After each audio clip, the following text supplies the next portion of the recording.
Why is Marvel releasing Echo all at once? Welcome back to Nerdist News. I'm Dan Casey, and today we're diving into the latest news from the Marvel Cinematic Universe. On Tuesday, Marvel Studios revealed the release dates for Loki Season 2 and Echo, the spin-off series coming out of Hawkeye. Loki Season 2 will release on a weekly schedule beginning on October 6th, and no word yet on whether or not Mobius will finally get his jet ski. It'll be fun, though. Yeah, it'll be really fun.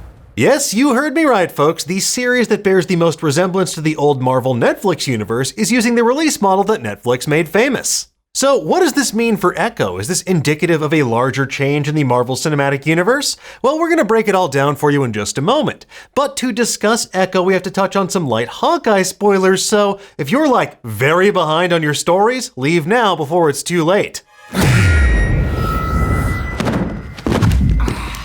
Okay, let's get into it, shall we? The news of Echo's premiere date and surprising release model came via Marvel Studios head honcho Kevin Feige during the Disney Upfront event on Tuesday. It's an event in which networks and studios court advertisers with all of the projects they have coming down the pipeline.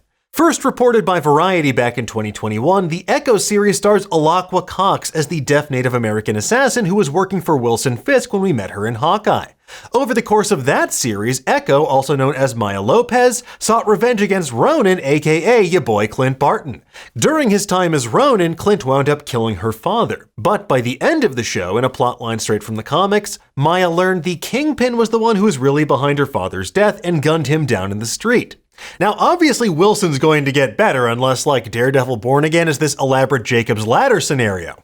But in the meantime, we're going to spend some meaningful time with Maya Lopez. She's going to try and figure out who she is now that she's no longer consumed by her need to avenge her father's death. And now that she can no longer trust a bro.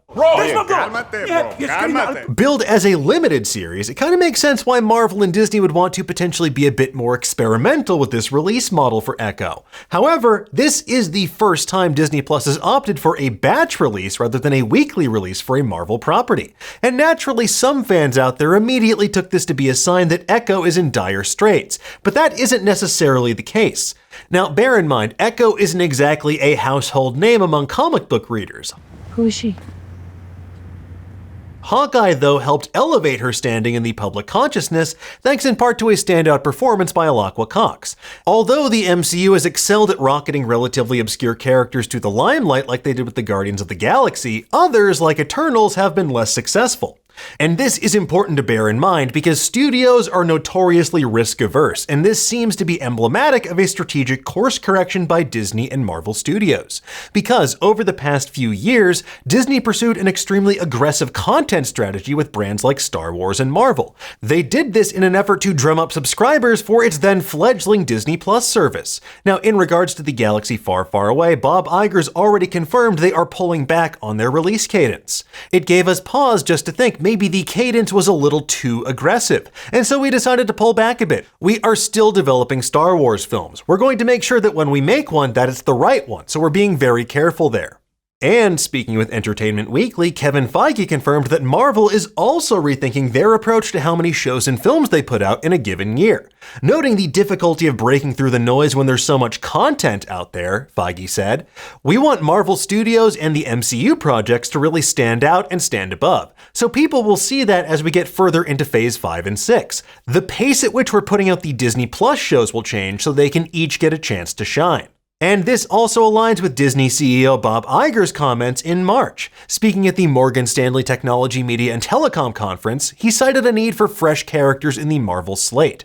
According to CNBC, he said, "Sequels typically worked well for us. Do you need a third and a fourth, for instance? Or is it time to turn to other characters?" And all of those comments also come during a time when Disney is focused on slashing $5.5 billion in overall costs, including $3 billion of content-related costs. Adding to that, last week during a shareholder earnings call, Disney announced they are merging Disney Plus and Hulu into a single streaming service. They also revealed they're looking into removing content from Disney Plus as tax write-downs and cost-cutting measures similar to what the streaming service formerly known as HBO Max did. So what does all of this mean for Echo? Well, perhaps it means they're trying to make Echo feel like a special event compared to what viewers are used to. Or it means they're trying to save money on marketing costs and hoping that the binge model will create the positive word of mouth they're looking for instead. The binge model was a massive hit for Netflix because it was novel at the time. It let audiences blast through a show they were interested in at their own pace, and it doesn't risk attrition from people falling off watching week to week. However, nowadays the binge model seems to be a bit outdated given the sheer glut of content out there. If you release all the episodes of a series at once, you miss out on weeks and weeks of discussion, theorizing, and marketing. And yes, that marketing does come with a considerable price tag, but dominating the weekly cultural conversation is what made Disney Plus into the streaming juggernaut that it is today. Now, personally, I think releasing Echo all at once is a bit of a mistake. The optics make it feel like they're taking this street-level Marvel series about a deaf Native American assassin and burying it right before the holidays so they can just move on to the next project. And there are likely other financial and contractual considerations regarding putting out Echo during this fiscal year at play, but it just feels kinda weird. So what's the better path forward? Well, shows like WandaVision and Andor definitely benefited from weekly releases. That let their audience build, gave fans time to theorize about things like Mephisto, and it gave the shows a chance to serve as these water cooler moments each week. Never more than 12. Now, it's important to remember they also had a somewhat hybridized release model. WandaVision debuted with 2 episodes and Andor premiered with 3 episodes. That let fans really sink their teeth into these shows before switching to a weekly model. And it's a release model that Amazon Prime Video has found considerable success with as well. Shows like The Wheel of Time and The Boys both premiered with 3 episodes apiece before switching to that weekly model. Yes, it makes for a condensed release window, but it still gives those shows room to hit the zeitgeist, as Feige put it in his Entertainment Weekly interview. Other shows like The Legend of Vox Machina tried a slightly different approach with a weekly batch of 3 episodes apiece. Taking a hybrid approach like that would still cut down on marketing costs for Disney Plus without making Echo feel like it's being banished to the proverbial quantum realm. So with that said, I am fully prepared to eat my words, because if Echo's release model yields dividends in the form of increased viewership, it might not be the only series given this kind of treatment. Rumors are already swirling about Daredevil Born Again potentially releasing in a similar manner. The current rumor is that the show could release in 6-episode drops comprising discrete story arcs that also advance the overarching story of this 18-episode season. And having a similar release model to Echo could be fitting, especially given that Echo first debuted in 1999's Daredevil number 9 and was intimately involved in old Hornhead's story. The Echo series will reportedly feature Charlie Cox as Matt Murdock and Vincent D'Onofrio as Kingpin in guest star roles, and it will help lay the groundwork for the events of Daredevil Born Again. Other rumors about Echo suggest the series could feature the Black Knife Cartel as the main villains. They are an organization with deep connections to Daredevil's other arch-nemesis, Bullseye. And we all know what that would mean for Daredevil Born Again. Bullseye. Look, it's a big multiverse. Anything can happen. Now, suffice to say, the MCU is entering a paradigm shift, and that could be exactly what it needs to reinvigorate and refresh itself as we get deeper and deeper into the multiverse saga. While Guardians of the Galaxy Volume 3 is a massive hit among critics and audiences, other recent MCU entries underperformed at the box office relative to Marvel's sky-high expectations, and that thinking is now potentially extending to Disney Plus as well.